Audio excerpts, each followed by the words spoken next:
বিষয়টা হচ্ছে প্রচুর পরিমাণে মন খুলে হাসতে হবে। হ্যাঁ, বিষয়টা হচ্ছে প্রচুর পরিমাণে মন খুলে হাসতে হবে যখন আপনি বুঝতে পারবেন না যে আপনি মানসিকভাবে অসুস্থ। এটা আপনি ঠিক কখন বুঝতে পারবেন? যখন আপনার কাছে মনে হবে আপনার চারপাশের মানুষগুলোর মধ্যে আপনি সব থেকে বেশি এডুকেটেড, আপনি সব থেকে বেশি শিক্ষিত। আপনার উপরে কেউ পড়ালেখা করে, ইংলিশ মিডিয়াম, বাংলা মিডিয়াম, যেটা দিয়ে করেন না কেন, আপনার থেকে বেশি পড়ালেখা কেউ করেনি, আপনি সব থেকে বেশি পড়ালেখা করেছেন। স্টিল নাও আমাদের দেশে কিছু প্রচলিত ওয়ার্ড আছে যে প্রচুর শিক্ষিত হওয়ার পরেও অনেকেই কলাকে কেলা বলে। তার মানে ব্যক্তিটা অশিক্ষিত না, তার মানে উনি শিক্ষিত বাট ওনার প্রোনাউন্সিয়েশনে কিছুটা প্রবলেম আছে। যাই হোক, সেখানে আপনি প্রোনাউন্সিয়েশনটা ঠিক করেছেন বলে আপনি ওনার থেকে একটু বেশি পরিমাণ গ্র্যাজুয়েট, তাহলে একটু নিজেকে বেশি বুদ্ধিজীবী ভাবা হয়ে যায় আর অন্য একজনকে ছোট করা হয়ে যায়। যাই হোক, এটাও কিন্তু একটা মানসিক রোগের সমস্যা। মানসিক রোগগুলোতে এটাও পড়ে যে আপনি কারোর সাথেই টিকতে পারছেন না। আপনি চারপাশের মানুষগুলোকে নিয়ে শুধুই গ্রসিপিং করছেন। বিকজ অফ আপনি তো সব থেকে বেশি শিক্ষিত, সেটা আপনি বলে বেড়াচ্ছেন, বাট আপনার সার্টিফিকেট শিক্ষিতের কোনো বায়োডাটা আপনাকে দিতে পারছে না।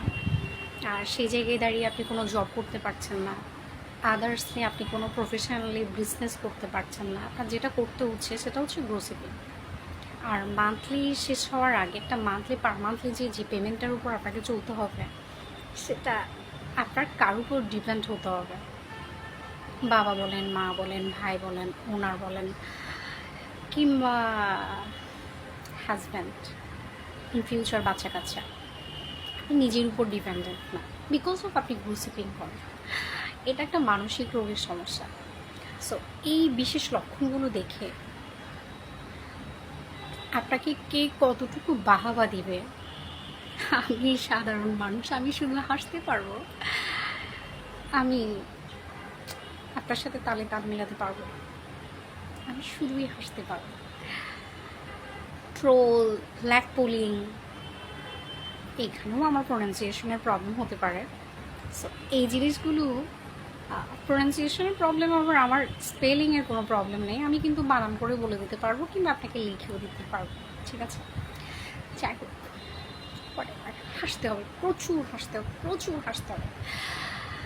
যারা কারো আইডিতে কখনো হ্যাপি বার্থডে উইশ করতে পারেন না, হ্যাপি ম্যারেজ অ্যানিভার্সারি উইশ করতে পারেন না, কিংবা কোনো একটা ভালো কাজ করেছে, আরও এগিয়ে যাও, শুভকামনা রইল, এমনটা উইশ করতে পারেন না, হঠাৎ যদি দেখতে পান যে আপনার পুরো আইডিটা জুড়ে সব থেকে লেম মানুষটা গেইন করে ফেলেছে, তখন ওনার আইডিটা খুঁজে আপনাকে দেখতে হয়, আসলে তো উনি ওরকম না, কপিরাইট করেছে। আচ্ছা, এটাও আপনার একটা কাজের অন্তরাল, বিকজ অফ আপনার তো কোনো কাজ নেই, আপনাকে কোনো না কোনো কাজ নিয়ে ব্যস্ত থাকতে হবে। ধরেন আমাদের পরিবার আছে, বাবা আছে, মা আছে, শ্বশুর আছে, শাশুড়ি আছে, বাচ্চা আছে, ঘরের কাজ আছে বিশেষ করে। আবার আমাদের হাতের পেডিকিওর, মেডিকিওর এগুলো ঠিক থাকার জন্য আমাদেরকে কোনোভাবে কোনো পার্লারের অন্তরালে যেতে হয় না, বিকজ অফ আমরা যে ঝামা দিয়ে হাতগুলোকে ঘষি, হান্ডি পাতিল এগুলো পরিষ্কার করতে যাই, সেখানে আমাদের নখে প্রচুর পরিমাণ পেডিকিওর হয়ে থাকে। একটু দেখাইনি পেডিকিওর, মেডিকিওর, ফাইন দেখাইতে পারে, বেশি কুষছি ঝামা দিয়ে নববর্ষী দিন আগে। আচ্ছা, ট্রোল, ল্যাক পুলিং, আরও যা যাবতীয় আছে, এগুলো আপনি করতে পারবেন, আপনার সাথে শোভা পায়, বিকজ অফ আপনি প্রচুর শিক্ষিত আর আমরাও শিক্ষিত, তাই আমরা বিষয়গুলোকে উপলব্ধি করব, যতটুকু করি তার থেকে বেটার কিছু করব, আরও ভালো কিছু করব, কিংবা করার চেষ্টাতেই লেগে থাকবো, কারণ আমরা ওই ল্যাক পুলিং করতে চাই, কিছু কাজ থেকে কাজ শিখতে চাই। মজা না? এটা আমার আপনার ভালো লাগে না, শিক্ষিত মানুষ না।